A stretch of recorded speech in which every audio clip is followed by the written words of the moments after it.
and streaming each session's episode requires significant dedication and hard work. By sponsoring episodes, you're making a meaningful and enduring impact. Furthermore, you can choose to dedicate your sponsorship in honor or memory of someone special, giving a unique and personal significance to your support. Opportunities for sponsorship. Albion episodes and response to 23 question series. Sponsor now, gomd.org/sponsor.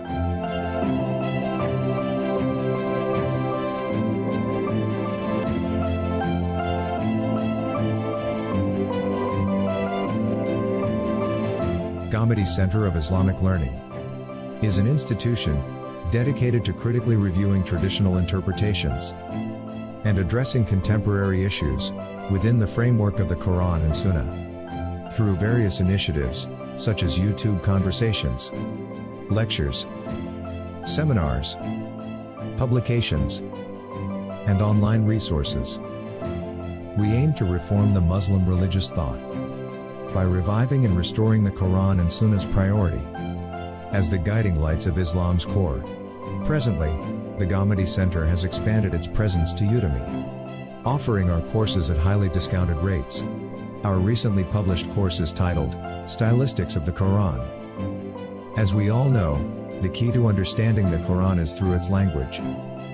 The course Stylistics of the Quran is meant to introduce the student to various unique stylistic features of this divine book.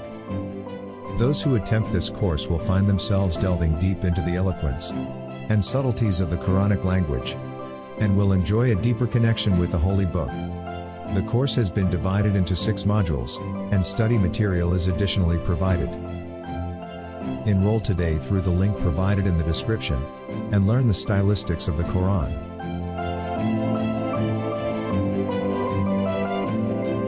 Unlock the opportunity to be part of the GCIL team. Join our first-ever membership program and become an integral part of our community. Become a member now, gomd.org/member.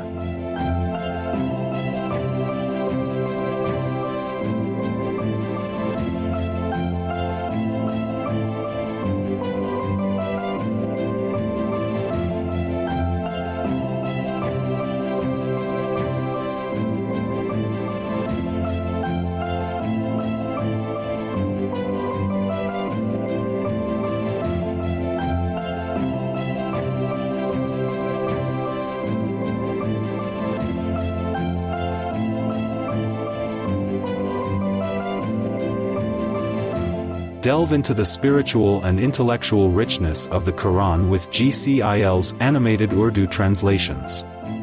Our unique playlists feature both the melodious recitation of the Quran and dynamic written text animations, allowing you to listen and read simultaneously for a more immersive learning experience.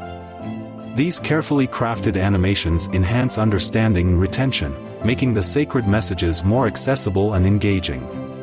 Discover this innovative approach to Quranic study, available now at gomd.org/Quran.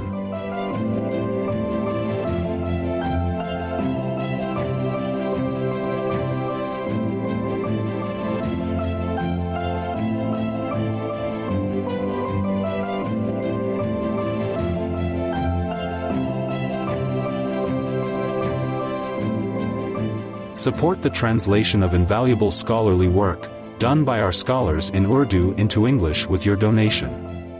Utilizing advanced AI technology for initial translations, each page is meticulously edited, reviewed, and verified by expert editors to ensure accuracy and integrity. With just $7 per page, you can help bridge cultures and make these profound teachings accessible to English-speaking audiences, enhancing global understanding and inclusivity. Your contribution will leave a lasting impact, opening up a world of knowledge to new audiences. Join us in this transformative journey to spread wisdom across languages. gomd.org/sponsor.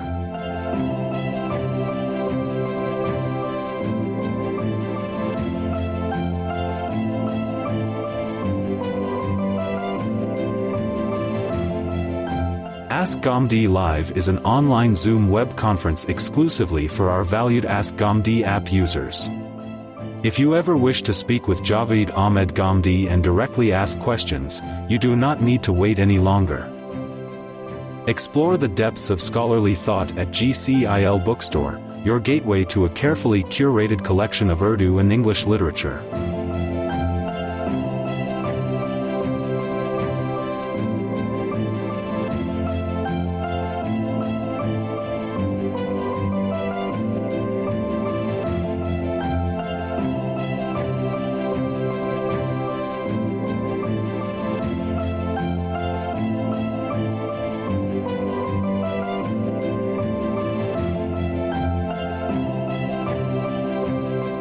Featuring the enlightening works of renowned scholars like Javed Ahmed Ghamdi, our bookstore offers a unique blend of knowledge and inspiration tailored to both avid readers and seekers of truth. Dive into our diverse selection and discover books that challenge the intellect and feed the soul. Shop now at ghamdi.org/books.